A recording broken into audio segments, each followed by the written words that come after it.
C'est vraiment une excellente question qui soulève plein de paramètres, mais es-tu prêt à les entendre? À commencer par les restaurants. Certains restaurants qui proposent des menus avec des plats aux combinaisons alimentaires qu'il faut éviter.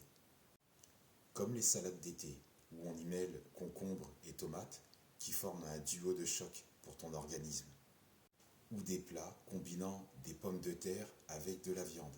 C'est une association alimentaire qu'il faut éviter. Dans la pomme de terre, il y a de l'amidon et dans la viande, il y a des acides gras. Les amidons ont besoin d'un milieu digestif alcalin pour être correctement digérés par ton organisme. D'autres mauvaises associations alimentaires comme le pain et le fromage. Ou les salades de fruits. Quand les restaurateurs te proposent par exemple un mélange de fruits acides et de fruits basiques, tout comme quand ils aiment associer bananes et oranges. Ensuite, un petit dessert pour la route, une petite tarte, un flan. Donc, du sucre qui se surajoute à une mauvaise combinaison alimentaire et qui va fermenter dans ton organisme. Produire de l'alcool, car les glucides contenus dans les aliments, mal mélangés, fermentent aussi dans ton organisme. Et si tu y ajoutes les sucres du dessert de ton choix à cette fermentation, c'est une augmentation de la production d'alcool dans ton organisme. Cet alcool va pourrir lors de cette digestion prolongée. Elle sera plus longue que le corps ne peut le supporter et plus fatigante pour l'ensemble de tes organes. Allez, pour la bonne conscience, tu exclus en dessert les tartes et les gâteaux et tu optes pour un fruit ou des fruits. Les fruits en fin de repas créent de la fermentation alcoolique.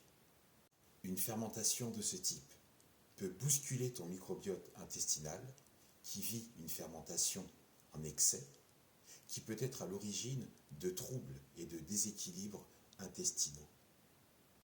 Pour faire simple, ton système digestif n'a pas les capacités pour absorber certains aliments mélangés tous ensemble. Donc, ton bol alimentaire entraîne des fermentations, ce qui entraîne une digestion plus longue que ton corps ne devrait le supporter.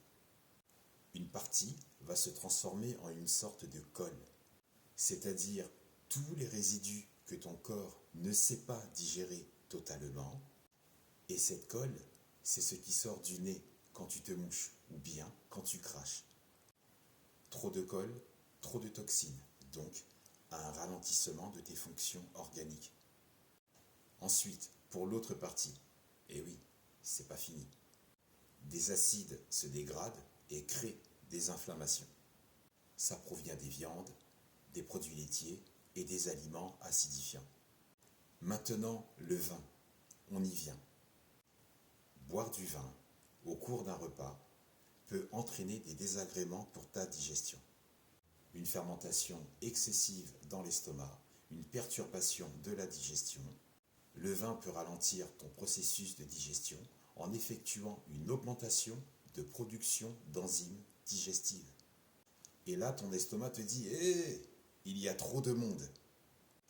Comme une salle de théâtre de 600 personnes, mais il y en a 900 qui sont entrées. Il faut donc mobiliser plus de personnel pour gérer ce public. Ton estomac, c'est pareil. Donc, augmentation de production d'enzymes digestives. Et ce sera plus long, plus difficile, plus fatigant pour tes organes et si en plus les aliments sont très mal associés. Une acidité accrue, car le vin rouge en particulier fait augmenter ton acidité gastrique. S'il est consommé en plus avec des aliments acides, ça va être très difficile à digérer. Tu demandes donc à ton organisme de fournir un effort, il va puiser de l'énergie et en contrepartie, ça correspond au coup de barre que tu as après manger. Tu as pu le remarquer autour de tes collègues qui sont au ralenti quand ils te disent « Ah attends, je suis en phase de digestion ». Certaines combinaisons alimentaires peuvent nuire à l'absorption des nutriments et et si ensuite tu y rajoutes de l'alcool, quel qu'il soit, il va ensuite interférer avec cette absorption, ce qui peut entraîner des carences intestinales à long terme. Accroche-toi, ce n'est pas fini, il y a encore d'autres paramètres. Les aliments perturbent les vraies saveurs du vin. Il y a un contraste des saveurs. Des plats épicés ou salés peuvent rendre un vin moins agréable en masquant ses nuances. Certains aliments altèrent les arômes et les saveurs du vin. La texture des aliments peut influencer la perception du vin. C'est comme si tu avais un rhume et qu'on te demandait de respirer, de sentir un parfum. Et qu'ensuite on te demande un avis, un véritable retour. Difficile de donner une critique objective. Mais prenons ton exemple sur un vin blanc sec, servi entre 12 et 14 degrés. Parce qu'à cette température, il exprime mieux ses arômes. Alors que ton corps est bel et bien à 37 degrés. Il y a effectivement un choc thermique, mais il est généralement modéré. La différence de température entre le vin et ton corps est de 23 à 25 degrés. Ça peut procurer une sensation de fraîcheur lorsque tu le bois, et ton corps est capable de réguler ta température interne. Si seulement il est consommé en dehors des repas avec un espace d'au moins 45 minutes ou plus. Lorsque tu consommes une boisson froide, espacée des repas, ton corps va travailler pour rétablir l'équilibre thermique. Ça veut dire que ton métabolisme peut légèrement augmenter pour réchauffer le vin à ta température corporelle. Ce processus est rapide et ne crée pas de désagréments majeurs. Maintenant, consommer au cours d'un repas, cette différence de température ralentit la digestion. Et oui, ton estomac ne gère pas une activité, mais plusieurs en même temps. C'est compliqué pour lui.